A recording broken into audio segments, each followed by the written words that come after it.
Жүжигчин Жао Вэйгийн амьдралын эхлэл бол ихэнх хүмүүсийн төсөөлдөг шиг гинэд гарч ирсэн амжилтын түүх биш. Харин удаан хугацаанд бэлтгэгдсэн цаг үеийн өөрчлөлтөд давхцсан системийн дэмжлэгтэйгээр үүссэн үзэгдэл юм. Учир нь 1970-ад оны сүүл 1980-ад оны ихэнх үеийн Хятад улс бол хаалттай социалист тогтолцооноос зах зээлийн эдийн засаг руу шилжих эхний шатандаа явж байсан. Энэ шилжилт зөвхөн үйлдвэр бизнесийн төвшөнд биш, харин хүмүүсийн үзэх үзэл, сонсох зүйл, шүтэх хүн хүртэл өөрчлөгдөж эхэлсэн. Урд нь төрийн хяналттай нэг хэвийн контент давмгаалж байсан бол аажмаар илүү олон төрөл, илүү хүний дотор шинжтэй дүрүүд гарч ирсэн нь шинэ төрлийн од төрөх боломжийг нээж эхэлжээ. 1976 онд анхны мужид төрж өссөн Жао Вэй бага насндаа урлагийн орчинд байсангүй. Түүний гэр бүл урлагтай холбоогүй, тогтвортой амьдрал эрхэлдэг энгийн айл байсан. Ийм орчинд өссөн хүүхдүүдийн хувьд амьдралын зам ихэвчлэн урьдчилан тодорхой байдаг. Багш болох, төрийн ажил хийх, эсвэл жижиг бизнес эрхлэх зэрэг замууд илүү бодиттой сонголт. Харин урлаг бол тодорхой бус эрсдэлтэй, ихэнх тохиолдолд боломжгүй мэт харагддаг салбар байсан. Чухамдаа Жао Вэй энэ нөхцөлд өссөн ч түүний зан чанарт нэг зүйл онцгой байсан нь анхаарал татах, өөрийгөө илэрхийлэх. Хүмүүсийн дунд ялгарх хүсэл байснаар энэ нь түүнийг энгийн замаас баг багаар холдуулж эхэлсэн. 1980-ад оны сүүлээр Хятад улсад телевизийн хэрэглээ эрчимтэй нэмэгдэж, кино, олон ангилалт сурлууд өргөн хүрээнд үзэгдэж эхэлсэн. Энэ өөрчлөлт нь Жао Вэй шиг хүүхдүүдэд урлагийг бодит боломж гэж харах анхны шалтгаан болсон байдаг. Тэр үед урлаг гэдэг зөвхөн театрын тайз биш, харин телевизээр дамжин бүх улсад хүрдэг нэр алдар орлого авчирдаг зам болж эхэлсэн. Залуу Жао Вэй энэ өөрчлөлтийг гаднаас нь харж, аажмаар өөрийгөө тэр ертөнцид төсөөлж эхэлсэн. Түүний амьдралын хамгийн тод эргэлт бол Бээжин фильм академид элсэх шийдвэр байсан. Энэ сургууль бол зүгээр нэг боловсролын байгууллага биш, харин Хятадын кино урлагийн төв ирээдүйн оддыг бэлтгэдэг систем байсан. Энэ сургуулийн босго өндөр, шалгалт нь өрсөлдөөнтэй, тэнцэх хүмүүс аль хэдийн салбарын анхааралд ордог. Жао Вэй энэ шалгалтыг давсан нь түүний авиас илэрхийлэх чадвар, өөртөө итгэх итгэл нь тодорхой түвшинд хүрсэн байсныг харуулдаг. Сургуулийн орчинд тэр классик гоо үзэсгэлэнгээрээ бус, харин амьд хөдөлгөөнтэй, нүүрний хувирал энерги, зан чанарын уян хатан байдлаараа ялгарч байсан. Энэ нь түүнийг стандарт дүр биш, харин амьд дүр тохирох жүжигчин болгож, найруулагчдын анхаарлыг татах гол шалтгаан болсон. Жао Вэйгийн давуу тал нь төгс харагдах биш, харин итгүүлэх чадвар байсан. Үзэгчид түүнийг хараад жүжиглэж байна гэж мэдрэхгүй, харин энэ хүн яг ийм хүн гэж хүлээж авах боломжтой байсан. 1998 онд Хуанжугийн кино гарснаа Жао Вэйгийн амьдралын гинтийн эргэлт болсон гэж ярьдагч, үнэн дээр энэ бол түүний өмнөх бэлтгэл цаг үеийн хэрэгцээ, системийн дэмжлэг 3-ын огтлолцол байсан. Сяо Янзигийн дүр нь тухайн үеийн Хятадын нийгэмд хэрэгтэй байсан зан чанарыг илэрхийлсэн, дүрм зөрчдөг, шулуун эрхчлөө хүсдэг, амьд зан чанар нь үзэгчдийн доторх дарагдсан мэдрэмжтэй нийцсэн. Жао Вэй энэ дүрийг зүгээр тоглоогүй, харин өөрийн энергиээр амьлуулсан нь амжилтын гол шалтгаан болжээ.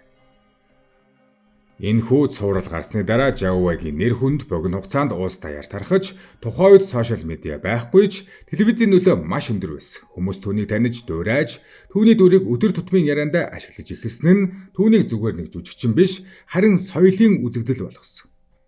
Энэ үеэс жүжигчин бүсгүй хувь хүн байхаа болж олон нийтийн өмч болсон гэж хэлж болно. Гэхдээ ийм хурдан өсөлт дагаж ирдэг дарамтыг мөн адил хурдан авчирдаг. Жао Вэй богино хугацаанд хит их анхаарал, хит их боломж, хит их хүлээлт дунд орж, кино, дуу хөгжим, реклам, олон нийтийн арга хэмжээгээд бүх зүйл нэг дор ирсэн нь түүнийг хурдан өсгсөн ч алдаа гаргах зайг маш бага үлдээсэн. 2001 онд гарсан маргаан энэ систем хэрэг хатууг харуулсны анхны бодит жишээ болжээ. Японы цэргийн бэлэгдэлтэй төстэй хувцастай зураг авалт хийсэн нь түүхэн эмзэг асуудлыг хөндсөн гэж үзэгдэж, Жао Вэйгийн эсрэг олон нийтийн хүчтэй эсэргүүцэл үүсв.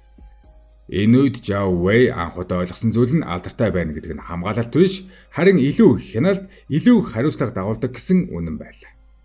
Сяо Янзигийн дараах үе бол жинхэнэ сорилт эхэлсэн үе байв. Учир нь гинэд алдартай болохоос илүү хэцүү зүйл бол тэр алдар нэрийг хадгалах, өөр төвшөнд аваачих, нэг дүрийн жүжигчин биш гэдгийг батлах шаардлага байдаг.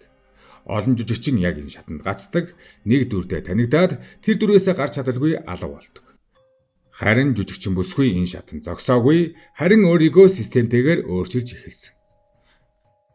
Хуанжугийн дараа тэр зөвхөн цувралын од байхаа болж кино урлаг руу илүү төвлөрж эхэлсэн. Энэ шилжилт санамсаргүй биш, харин маш тооцоотой алхам байлаа. Телевизийн од бол хурдан алдаршдагч, мөн адил хурдан мартагддаг. Харин кино орлогт байр суурь эзэлсэн хүн илүү удаан тогтдог. Зяо Вэй энэ ялгааг ойлгож өөрийгөө урт хугацаанд хадгалах зам руу оржээ. Энэ үед тэр олон төрлийн дүрд тоглож эхэлсэн, зөвхөн нэг хэвнэгт баригдахгүй драм, романтик, түүхэн, орчин үеийн дүрүүдийг туршиж, өөрийн хүрээг тээсэн. Энэ нь түүнийг үзэгчдийн хувьд танил биш, сонирхолтой жүжигчин болгожээ. Өөрөөр хэлбэл үзэгчид дараагийн удаа Зяо Вэй ямар дүрд гарч ирэхийг таах боломжгүй болсон нь түүний давуу тал болсон юм. 2000-ад оны ихэр тэр зөвхөн жүжиглэхгүй дуу хөгжимд орж олон цомог гаргаж эхэлсэн. Энэ нь тухайн үеийн хятадын оддын нийтлэг зам байсан ч Зяо Вэйгийн хувьд илүү амжилттай хэрэгжсэн. Түүний дууны борлуулалт өндөр байсан, тоглолтууд нь олон үзэгчтэй. Энэ нь түүнийг зөвхөн жүжигчин биш, олон талт од болгосон. Нэг үгээр хэлбэл Зяо Вэй бол тухайн үеийн бүх талын од байсан. Энэ үед түүний нэр зөвхөн урлагийн салбарт биш, зах зээл дээр ч үн цэнтэй болж эхэлв. Реклам брендинг гэрээ судалжлагын ажил нь түүний орлогын том хэсгийг бүрдүүлж, түүний нүр царай гарсан бүтээгдэхүүн зарагддаг гэсэн ойлголт хүртэл бий болсон. Энэ нь түүнийг хүн биш, брэнд болгосон үе байлаа. Түүний карьерийн дараагийн том алхам бол олон улсын түвшинд гарч эхэлсэн явдал. Red Cliff зэрэг томоохон төсөлд оролцсон нь түүнийг зөвхөн дотоодын биш, бүс нутгийн хэмжээнд танигдсан жүжигчин болгожээ. Энэ кино нь Азийн хэмжээнд амжилт олсон учраас Зяо Вэйгийн нэр олон улсын кино зах зээлд гарч эхэлв. Харин энэ бүх амжилтын дунд нэг чухал өөрчлөлт явагдаж байсан нь Зяо Вэйгийн дотоод байр суурь өөрчлөгдөж байсан явдал. Тэр зөвхөн дүр бүтээдэг хүн биш, харин өөрийн карьерийг удирддаг, сонголт хийдэг, стратеги боловсруулдаг хүн болж эхэлсэн. Нэг үгээр хэлбэл тэр системийн нэг байхаас илүү систем дотор нөлөө үзүүлж эхэлв. 2010-ад оны ихэр энэ өөрчлөлт илүү тод харагдсан. Тэр зөвхөн жүжиглэхээс илүү бүтээх тал руу орж 2013 онд So Young киног найруулсан нь түүний карьерийн шин шат болсон байдаг. Энэ кино зөвхөн амжилттай байгаа зогсохгүй, түүнийг найруулагчийн хувьд баталсан. Үүгээрээ Зяо Вэй камерын өмнө биш, камерын ардч нөлөөтэй болжээ. Энэ үеэс түүний статус өөрчлөгдсөн, тэр од биш, тоглогч болсон. Зөвхөн урлагийн салбарт төдийгүй бизнес, санхүү, медиа орчинд нөлөө үзүүлэх чадвартай хүн болсон. Мэдээж энэ нь түүний эрх мэдлийг нэмэгдүүлсэн ч мөн адил эрсдлийг нэмэгдүүлжээ. Алдар нэр энэ төвшөнд хүрэхэд хяналтч мөн адил нэмэгддэг. Түүний хийсэн алхам бүр илүү анхаарал татаж, илүү их дүгнэлтэнд орж, илүү их хариуцлага дагуулж эхэлв. Тэр энэ систем дотор илүү өндөрт гарсан ч тэр өндөр нь илүү тогтворгүй, илүү эрсдэлтэй байлаа. Гэхдээ тэр салбарынхаа оргилд гарч ирээд цаашид явах вэ гэсэн асуулттай тулгарв. Учир нь тэр аль хэдийн жүжигчин, дуучин, найруулагчийн хувьд батлагдсан, олон жилийн турш тогтвортой орлого нэр хүндтэй байсан. Ийм үед олон одод нэг замаар явдаг, өөрөөр хэлбэл алдар нэрээ мөнгө болгон хуургах, түүнийгээ илүү том нөлөө болгон өсгөх зам руу ордог. Зяо Вэй энэ замыг сонгожээ. Түүний энэ өөрчлөлт гинэт болсон зүйл биш, харин аажмаар эхэлсэн. Эхлээд реклам брендинг гэрээнүүдээр дамжуулан бизнесийн орчинд орсон. Дараа нь хөрөнгө оруулалт, хувьцаа эзэмших, компанид оролцох зэрэг илүү гүн түвшний алхмууд руу шилжижээ. Энүүд Зяо Вэй зөвхөн уран бүтээлч биш, харин шийдвэр гаргагч, эрсдэл үрдэг хүн болж эхэлжээ. Энэ шатанд түүний амьдралд хамгийн их нөлөө үзүүлсэн хүн бол түүний нөхөр Хуан Юлонг.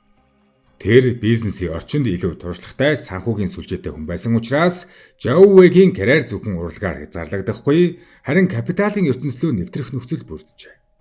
Энэ нь түүнийг урлагийн салбараас гадна эдийн засгийн системд оруулсан. Эхний үед энэ алхам маш амжилттай харагдсан. Зяо Вэй болон түүний нөхөр олон компанид хувь эзэмшиж, богино хугацаанд асар их ашиг болсон. Хэвлэл мэдээлэлд тэднийг од болсон хөрөнгө оруулагч гэж нэрлэж, Зяо Вэйг зөвхөн жүжигчин биш, бизнесийн амжилттай эмэгтэй гэж үнэлж эхэлв. Энэ нь түүний статусыг дахин өсгөв. Гэхдээ энэ өсөлт дотор нэг чухал ялгаа байсан. Урлагийн салбарт алдаа гаргасан ч засах боломж байдаг. Харин санхүүгийн салбарт алдаа гаргавал тэр нь илүү ноцтой, илүү хурдан нөлөө үзүүлдэг. Жүжигчин бүсгүй энэ хоёр системийн ялгааг бүрэн ойлгосон хэсэг нь эргэлзээтэй. Учир нь тэр энэ үед маш хурдан, маш том хэмжээний шийдвэрүүд гаргаж эхэлсэн байдаг. 2016 оноос эхлэн Зяо Вэй болон Хуан Юлонг нарын нэр санхүүгийн зах зээл дээр илүү их яригдж эхэлв. Тэд томоохон медиа компани хувьцааг худалдан авах, орлого хийсэн нь зах зээл дээр асар их хөдөлгөөн үүсгэлээ. Энэ үед олон жижиг хөрөнгө оруулагчид тэднийг дагаж хувьцаа худалдан авч үн өссөн. Энэ нь Жаввегийн нөлөө зөвхөн урлагт биш, зах зээл төтөл хүрсэн гэдгийг харуулв. Гэхдээ яг энэ нөлөө асуудал болсон юм. Зохицуулагч байгууллагууд энэ хилцлийг шалгаж эхэлсэн юм. Мэдээллийн ил тод байдал хангалтгүй, санхүүгийн бүтэц нь ойлгомжгүй.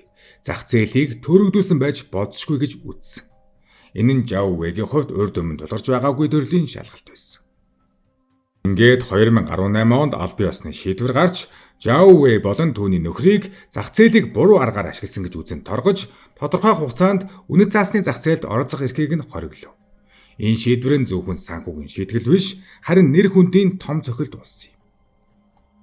Чухам энэ үеэс Жаввегийн дүр төрх өөрчлөгдөж эхэлсэн. Өмнө нь амжилт авиас нөлөөний тухай ярьдаг байсан бол одоо эрсдэл, маргаан, хяналтын тухай ярьж эхлэв.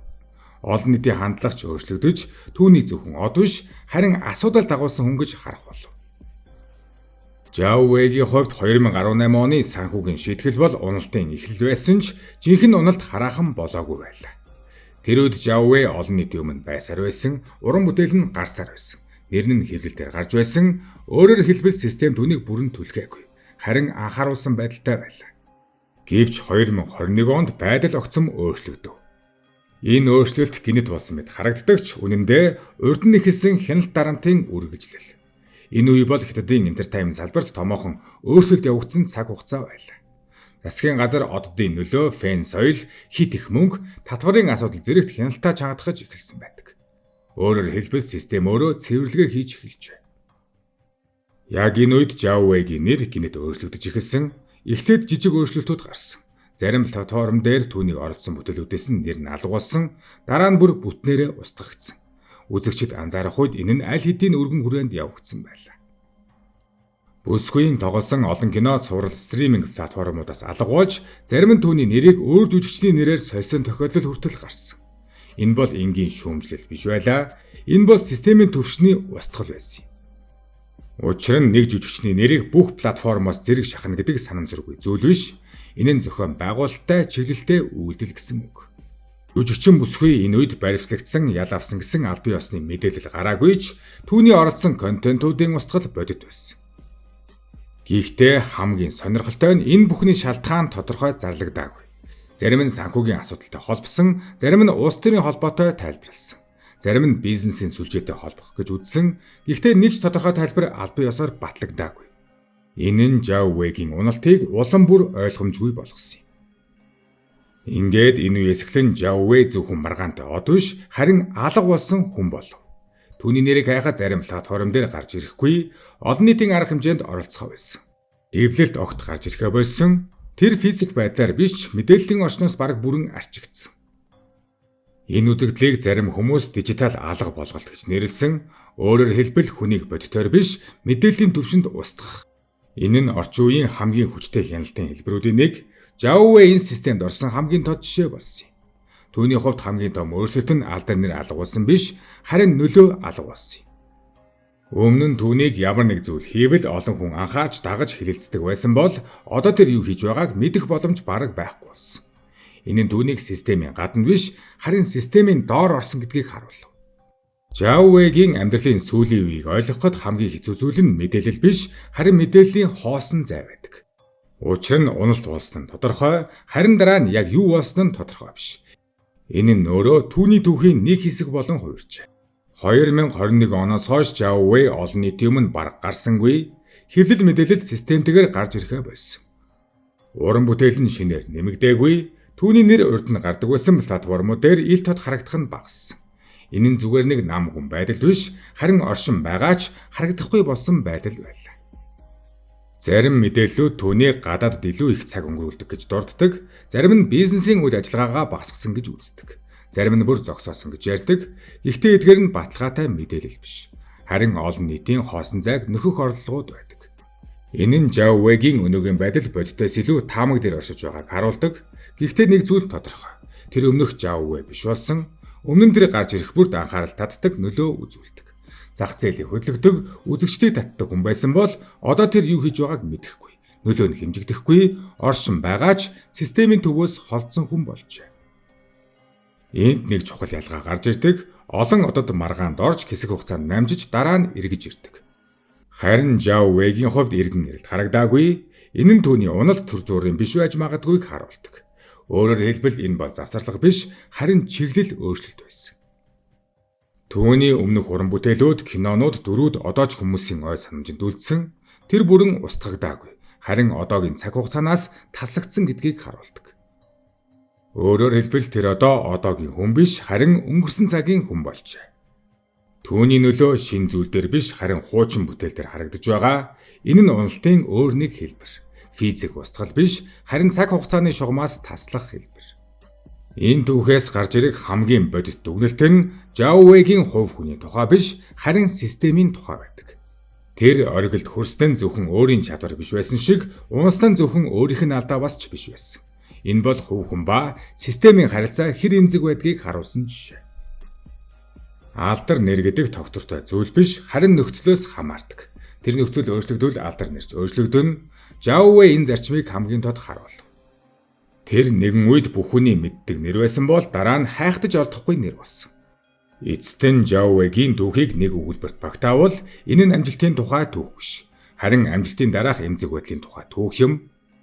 Оргилд хүрэх зам олон байдаг ч тэнд үлдэх зам маш цөөхөн байдгийг харуулсан бодит жишээ. Тэр оргил төрсөн, гэхдээ тэр оргилдоо үлдэж чадаагүй. Түүний түүхийн төгсгөлд нэг асуулт гарч ирнэ. Жауве алга болсон уу? Эсвэл зүгээр л бидний хардаг орчноос гарсан уу? Хариулт нь тодорхой биш, гэхдээ нэг зүйл тодорхой. Түүний түүх аль хэдийн дууссан биш, харин өөр хэлбэрт шилжжээ.